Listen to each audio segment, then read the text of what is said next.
Reservation अमरपरचना करें अमरपरचना करें reservation अमरपरचना करें रिजर्वेशन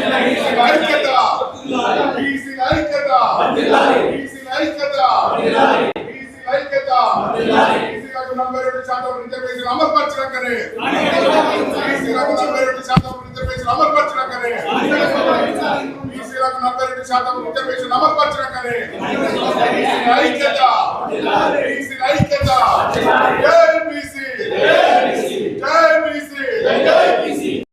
నేను ఒక టైం ఇస్తే 5-10 నిమిషాలు తీసుకొని చాలా వరకు క్లారిటీ ఇవ్వడానికి ప్రయత్నం చేస్తా. ఈరోజు ఇక్కడ బీసీ ప్రజాప్రతినిధుల సంఘం 15వ తారీఖు రోజు ఒక ఇందిరా పార్క్ వద్ద ఒక పెద్ద ధర్నా నిర్వహిస్తుంది. 42% రిజర్వేషన్లు చట్టబద్ధత కల్పించిన తర్వాతనే పంచాయతీ ఎన్నికలు జరపాలని చెప్పేసి వారి యొక్క నినాదం. ఈ నినాదానికి కూడా బీసీ ఇంటలెక్చువల్స్ ఫోరం తరఫున మేము సంపూర్ణంగా మద్దతు ఇస్తున్నాం.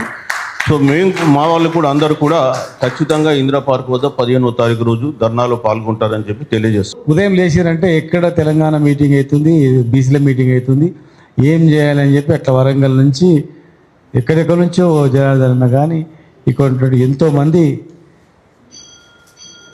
నిరంతరం బీసీల అభ్యున్నతి గురించి పాటుపడేటువంటి వాళ్ళే కనుక పూర్తి వివరాలు మనకు ఒక ఆనిముత్యం లాగా చిరంజీవి గారు దొరికింది కనుక ఆయన అధికారంలో ఉండి చూసిండు. లీగల్గా ఏందనేది తెలుసు.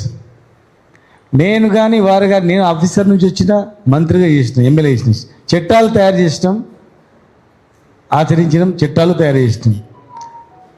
మరి ఈరోజు చిరంజీవి గారు ఒక అధికారిగా క్లారిటీగా చెప్పిండు, ఇగో ఇది చేస్తే మనకి ఇట్లా అవుతుందని.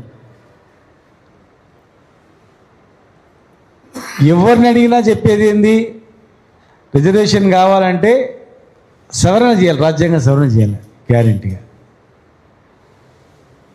మనం ప్రధానమైన డిమాండ్ 100 డిమాండ్లు ఉన్నాయి. సరే ఇవాళ ఒక్కటి ఇది ప్రధానమైంది. మనం రాజకీయంగా ఎన్ని డబ్బులున్నా ఎవరికి విలువ లేదు.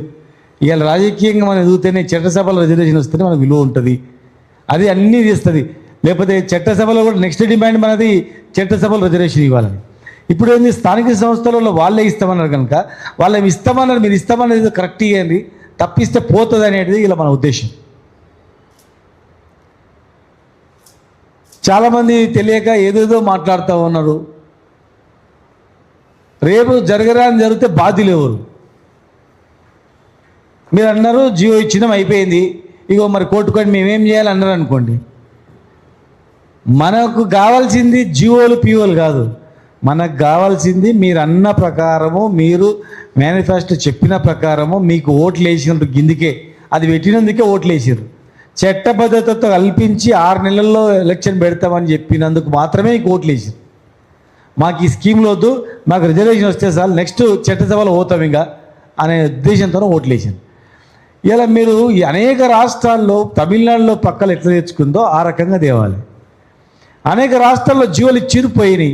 ఇక్కడ కూడా జీవో ఇచ్చిను, 2018లో ఇచ్చిన జీవో కూడా పోయింది. ఇచ్చిన జీవో పోయిన తర్వాత మళ్ళీ ఇప్పుడు అదే జీవో ఇచ్చి మోసం చేస్తామంటే, ఇంతమంది చదువుకున్న వాళ్ళు ఉన్నారు, ఇంతమంది పిహెచ్డీలు చేసి, ఇంతమంది అడ్వకేట్లు ఉన్నారు, వేల మంది అడ్వకేట్లు ఉన్నారు, రిటైర్డ్ జడ్జీలు ఉన్నారు, ఇంతమంది మేమున్న తర్వాత ఇవాళ మా కళ్ళు కప్పి లేదు జీవో ఇస్తామంటే ఎట్లా అవుతుంది? ఎట్టి పరిస్థితుల్లో ఒప్పుకునే లేదు. అందుకే సంఘాలు కొట్లాడుతున్నాయి కానీ ఒక ఆలోచన వచ్చింది, అరే సంఘాలు కొట్లాడుతున్నాయి, జనం కదులుతలేదు.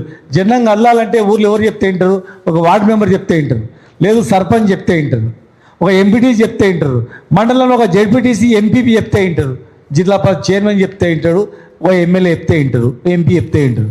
మరి బీసీ ప్రజాప్రతినిధులు ఎవరైతే ఉన్నారో గ్రామ స్థాయిలో చర్చ జరగాలంటే, ఒక సర్పంచ్ని అరెస్ట్ చేసిందంటే గ్రామంలో కూడా అరే మన సర్పంచ్ని బీసీ గురించి పోతే అరెస్ట్ చేసిందంట అని చర్చ జరగాలి. ఒక సర్పంచ్ అనుకుంటే 2 కార్లు నింపుకొని రా అంటే ధనమని 2 కార్లు నింపుకొని హైదరాబాద్కి వస్తాడు. కనుక ఇది బాగుంటుంది.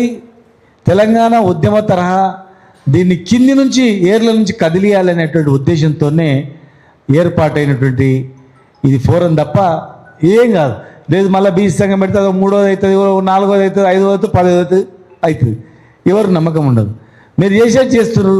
మీరు చేసే ప్రతి పోరాటానికి గ్రామస్థాయి నుంచి కదిలియాలనేటువంటి ఉద్దేశంతోనే ఒక ఫోరంగా ఏర్పడి దానిలో మాజీలు తాజాలు అందరూ సభ్యులుగా బైలాస్ తయారు చేసుకొని మెల్లగా స్టార్ట్ అయింది. తెలంగాణ ఉద్యమం స్టార్ట్ అయినప్పుడు కూడా అదే రకంగా స్టార్ట్ అయింది. అన్ని సంఘాలు ఒక్కొక్కటి స్టార్ట్ చేసుకుంటూ వచ్చింది. ఇవాళ గ్రామ స్థాయి నుంచి, మండల స్థాయి నుంచి, వార్డు స్థాయి నుంచి, కౌన్సిలర్ నుంచి, మేయర్ నుంచి అందరూ సభ్యులుగా ఉండి దీన్ని కదిలియాల ఒక ప్రయత్నంగా భాగంగా ఇది ఏర్పాటైనందుకు మరి మీరందరూ కూడా హర్షించాల్సిన అవసరం ఉంది.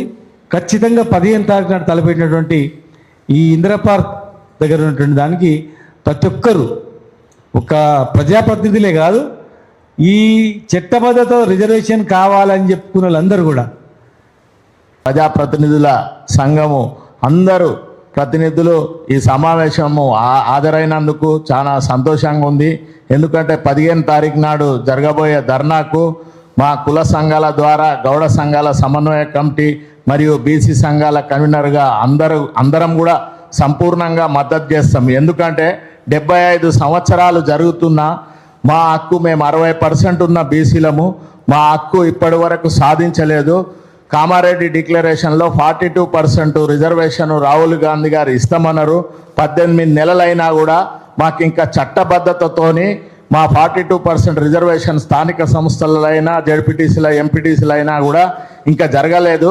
రేపు జరగబోయే క్యాబినెట్లో మాకు చట్టబద్ధతతోని 42% ఇస్తేనే ఈ ఎలక్షన్ జరపాలి. జరపకుంటే మేము బీసీ సంఘాలు అందరం కూడా 15 తారీఖు నాడు ధర్నా పెట్టి మా కార్యాచరణ ప్రకటిస్తాము. మా పెద్దల సమక్షంలో మేమంతా కూడా రాష్ట్రం అంతా తిరిగి మేమెంతో మా వాటా దక్కే విధంగా గట్టిగా పోరాటం చేస్తాము. చట్టబద్ధతతోనైతేనే తీసుకుంటాము. ఇప్పుడు కేంద్రంలో కూడా బీజేపీ ప్రభుత్వం ఉన్నది. ఇప్పుడు వేరే రాష్ట్రంలో, తమిళనాడు రాష్ట్రంలో 9 షెడ్యూల్లో ఏ విధంగా అయితే ఇచ్చిండ్రో ఆ విధంగా చేర్చి 42% ఇస్తేనే మాకేమన్నా బీసీలందరికీ న్యాయం జరుగుతుంది.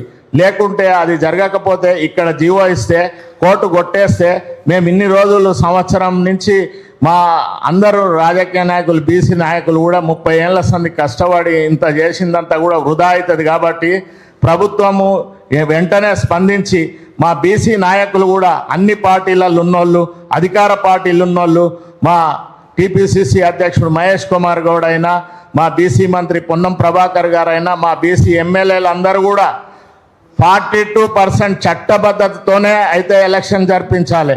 లేని ఏడల మా పోరాటం కొనసాగుతుంది. మా పెద్దల సమక్షంలో మేమందరం కూడా అన్ని కుల సంఘాల, బీసీ సంఘాలను సంపూర్ణంగా కలిసిమెలిసి పోరాటం చేస్తాము. 15 తారీఖు నాడు జరగబోయే ధర్నాకు కూడా మేమంతా మద్దతు తెలుపుతాము. ఎక్కడ కూడా చట్టబద్ధత లేకుంటే ఇస్తే మేము తీసుకునేదే లేదు. మేము రాష్ట్రం నలుమూలల అందరం తిరుగుతాము. బీసీలు అందరం కూడా అన్ని సంఘాలను కలుపుకొని పోతాం. ఏ ఒక్క సంఘం కూడా విడిపోకుండా మేము కార్యాచరణ రూపొందిస్తాము. చట్టబద్ధతతోనైతేనే మేము తీసుకుంటాము. లేకుంటే మేము దీన్ని తిరస్కరిస్తాము. ఈ ప్రభుత్వం వెంపడే రాహుల్ గాంధీ నిర్ణయం ప్రకారము మాకు చట్టబద్ధతతో ఇస్తేనే మేము ఆహ్వానిస్తాం. లేకుంటే మా పోరాటం సాగిస్తామని ఈ వేదిక ద్వారా మేము తెలియజేస్తున్నాం. బీసీ ప్రజాప్రతినిధుల వేదిక సమావేశంలో హాజరైనటువంటి మరి ఎన్నో సంవత్సరాలుగా ఒక సమాజానికి న్యాయం చేకూరాలి, స్వాతంత్రం వచ్చి 70 సంవత్సరాలు గడిచినా మనకు ఎలాంటి స్వాతంత్ర ఫలాలు అందలేదు. ఇప్పుడు సమయం ఆసన్నమైంది. మన బిడ్డలు ఎవరు ముందుకొచ్చినా మేము సైతం వెన్నుదన్నుగా ఉంటామంటూ విచ్చేసినటువంటి పెద్దలు, గౌరవనీయులు, మరి పేరు పేరున ప్రతి ఒక్కరికి మరి కొంత తెలియ మరీ ముఖ్యంగా ప్రధానంగా మాకు తెలిసి 25-30 సంవత్సరాల రాజకీయ సమయంలో మేము దూరంగా గమనించే వాళ్ళం.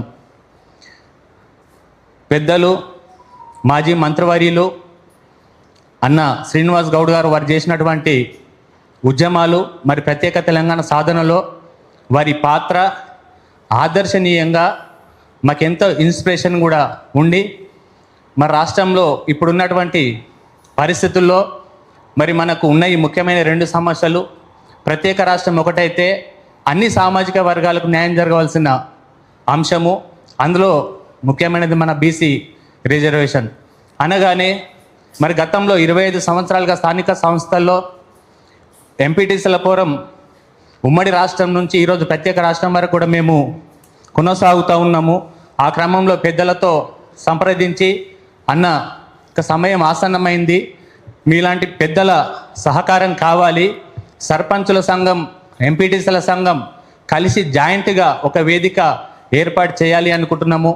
12,750 గ్రామ పంచాయతీ మాజీ సర్పంచులు, అదేవిధంగా 6,320 ఎంపీటీసీ సభ్యులు, అందులో కౌన్సిలర్లు కావచ్చు, ఎంపీపీలు కావచ్చు, జెడ్పీటీసీలు కావచ్చు, వార్డు మెంబర్ స్థాయి నుంచి గ్రామంలో బీసీ రిజర్వేషన్ గురించి పట్టుదలతో ఐక్యతతో పోరాడినటువంటి ప్రతి ఒక్కరి సహకారం తీసుకొని ముందుకెళ్ళాలనుకున్నాడు. వెంటనే ఎక్కువ ఆలోచించకుండా ఇదే కావాలి, ఇది రావాలి, ఇది సమయం ఆసన్నమైందని చెప్పి మాకు వెన్ను దట్టి ముందుకు వచ్చినటువంటి పెద్దలు మరి శ్రీనివాస్ గౌడ్ అన్నగారికి ముఖ్యంగా ఈ సమావేశం ద్వారా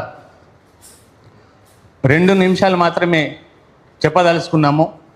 ఎన్నికల ముందు మేము గతంలో మరి 25 సంవత్సరాల రాజకీయాల్లో ఉన్నప్పుడు స్థానిక సంస్థల నిధులు, విధులు, అధికారాల సాధనకై పనిచేస్తున్న క్రమంలో 2006 సంఘంలో ఇప్పుడున్నటువంటి ముఖ్యమంత్రి రేవంత్ రెడ్డి గారు జెడ్పీటీసీగా మొట్టమొదలు ఎన్నికైనప్పుడు ఆ ఆర్గనైజేషన్ మేమందరం కూడా స్థాపించడం జరిగింది. ప్రతి ఒక్కటి స్థానిక సంస్థలో ఉన్న ఇబ్బందులు, బాధలు అన్నీ తెలిసిన వ్యక్తి కాబట్టి ఎన్నికలకు ముందు వారు అధికారం రావడానికి హామీలు ఇచ్చిర్రా, లేక పార్టీ పరంగా ఏదైనా మాట్లాడాలి, ఏదో రకంగా ప్రజలను మభ్యపెట్టాలని హామీ ఇచ్చిరా మాకు తెలియదు. మొత్తం మీద వాళ్ళు చెప్పినటువంటి మాటను ఎంతో నీతి, నిజాయితీ, నమ్మకంతో ఉన్నటువంటి బీసీ బిడ్డలు రాష్ట్రంలో నమ్మి ఈరోజు వాళ్ళని అధికారంలో తీసుకురావడం జరిగింది. అధికారం తీసుకొచ్చాక 1.5 సంవత్సరాల కాలం జరుగుతుంది. మరి ఆ రోజు ఇచ్చినటువంటి కామారెడ్డి బీసీ డిక్లరేషన్ను ఎక్కడ కూడా ఊసెత్తకుండా కళ్ళబొల్లి మాటలు కూడా చెబుతూ 1.5 సంవత్సరాల కాలం గడపడం జరిగింది. మరి ఈ 1.5 సంవత్సరాల కాలంలో ఇటు రిజర్వేషన్ అంశమే పక్కన కాకుండా మరి గ్రామాల్లో ఉన్నటువంటి అభివృద్ధి కార్యక్రమాలతో పాటు పారిశుద్ధ కార్యక్రమాలు ఎలాంటివి లేక ఎన్నో ఇబ్బందులు పడుతున్నటువంటి సందర్భం జరుగుతుంది.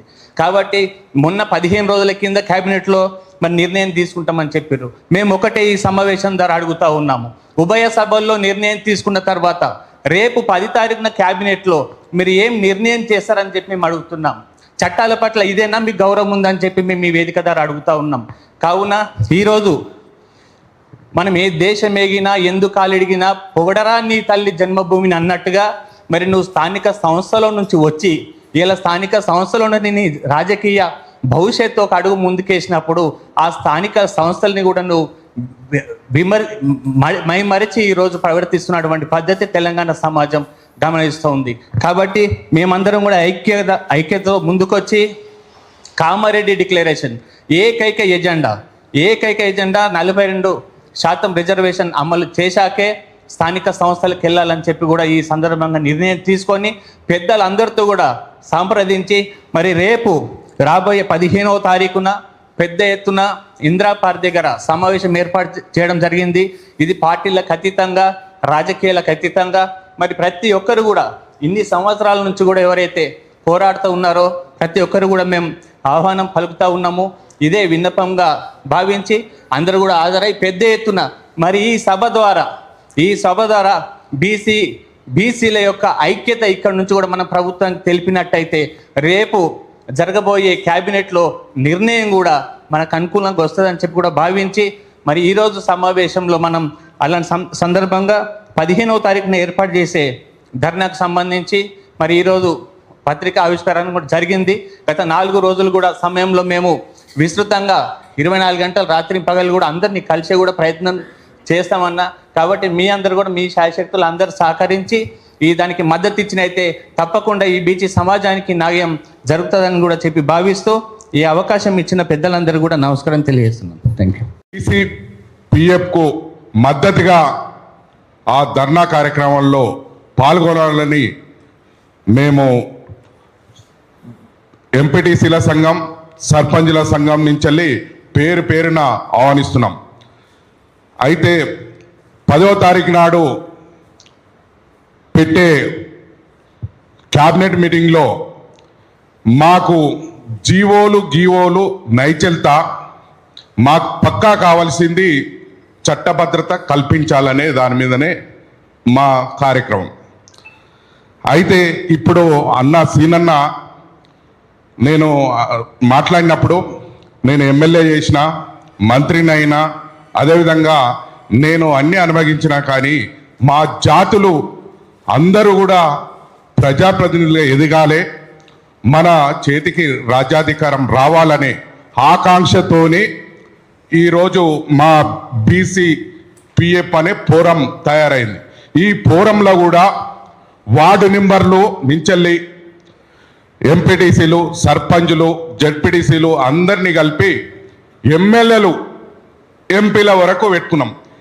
ఈ ఎంపీల వరకు పెట్టుకున్నప్పుడు ఈ జాతులకు వెనుకబడిన జాతులకు, వెనుకకు నెట్టేయబడిన జాతులకు న్యాయం జరగాలంటే ఈ ప్రజాప్రతినిధులు అయితేనే పిలిస్తే అందరూ వస్తారు, గ్రామంలో కదలికలు వస్తాయి, ఆ కదలికలు వస్తే ప్రభుత్వం దృష్టికి పోతుంది అనే ఉద్దేశంతోనే ఈ ఫోరం ఏర్పడ్డది. ఈ ఫోరంలో ఎలాంటి రాజకీయ విభేదాలు కానీ రాజకీయాలు కానీ స్థావరం లేకుండా ఉన్నది. ఈ ఫోరంలో ఎవరైనా ఏ పార్టీ వారైనా చేరొచ్చు. స్థానిక ప్రజాప్రతినిధులకు పదవులకు కూడా సర్వ అధికారాలు ఇవ్వాలనే దానికోసమే పనిచేస్తున్నట్టు బీసీబీఎఫ్ ఉద్దేశం.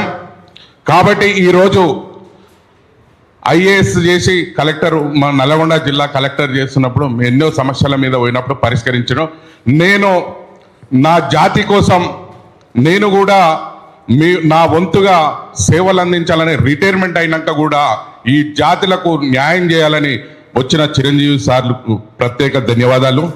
అదేవిధంగా మా కుల సంఘాలు అందరు పెద్దలు మేము ఈ ఫోరం వెంట ఉంటాం. మీరు చేసేది న్యాయమైన డిమాండ్ కాబట్టి ఈ న్యాయమైన డిమాండ్ కోసం వచ్చిన వివిధ సంఘాల అన్నలకు అందరికీ ప్రత్యేక ధన్యవాదాలు. సర్పంచ్ నుంచి పార్లమెంట్ మెంబర్ వరకు ఈ యొక్క ప్రజాప్రతినిధుల ఫోరంలో మరి 42% రిజర్వేషనే ధ్యేయంగా చేస్తున్నటువంటి ఈ మహాధర్నాకు రావాలని ప్రతి ఒక్కరిని మేము ఈ యొక్క మీడియా ప్రతినిధుల ద్వారా మేము వేడుకుంటున్నాం. అలాగే మా లాయర్స్ జాక్ నుంచి కూడా సంపూర్ణ మద్దతు తెలియజేస్తూ ఉన్నాం. తెలంగాణలో ఉన్నటువంటి ఓబీసీ బీసీ లాయర్స్ అందరూ కూడా ఈ యొక్క మహాధర్నా కార్యక్రమంలో పాల్గొనాలని కూడా ఈ యొక్క మీడియా ద్వారా వేడుకుంటూ నాకు ఈ అవకాశం ఇచ్చినందుకు ధన్యవాదాలు. Thank you very much.